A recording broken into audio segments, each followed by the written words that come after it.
It's Phil Lindemann with your Krystal 93 News at 4.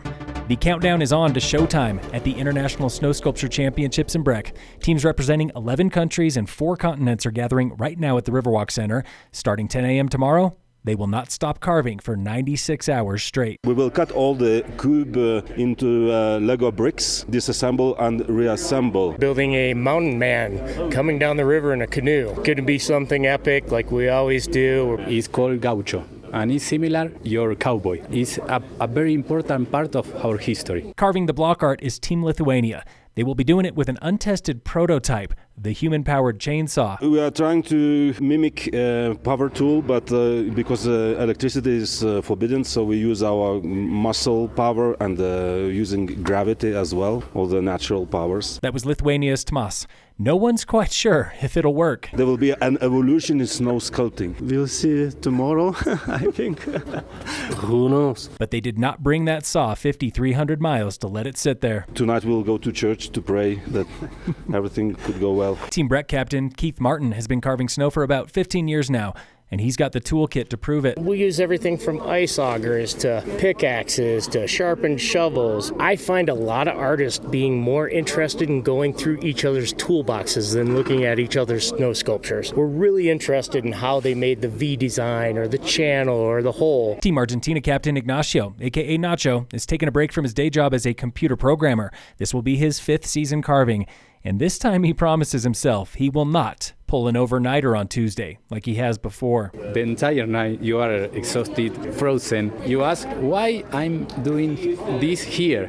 But when the sculpture appears and you finish, it's an amazing sensation. Carrie O'Connor at Breck Tourism Office says they are mixing things up for this 35th anniversary. Teams are in town 1 week later than usual. The team roster is the most diverse in decades.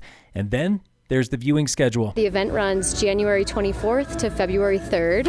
It's a little bit longer than normal. We used to have the Saturday timed reservations, which a lot of people might remember, but we don't have any reservations this year. Stop by the Riverwalk anytime in the next 4 days to see carving in action. By Wednesday morning, the tools are down. The final artwork is on display through next week.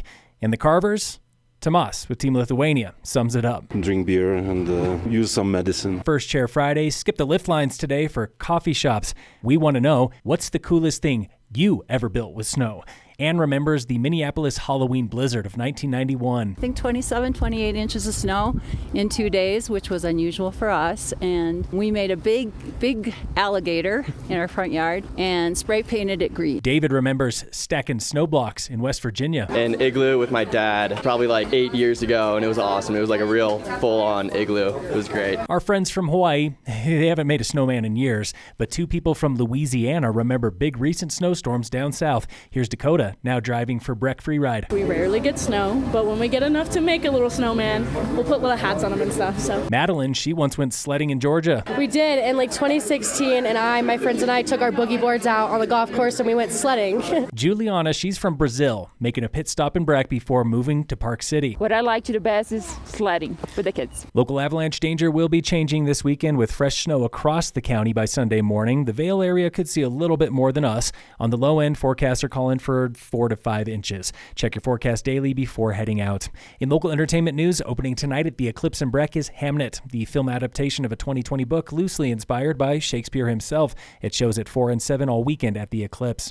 In sports, the Nuggets face the Bucks tonight. The Avalanche play the Flyers. Mile High Stadium could be an icebox Sunday when the Broncos play the Patriots for the AFC title. Temps will be in the 20s. Wind chills could dip below 0.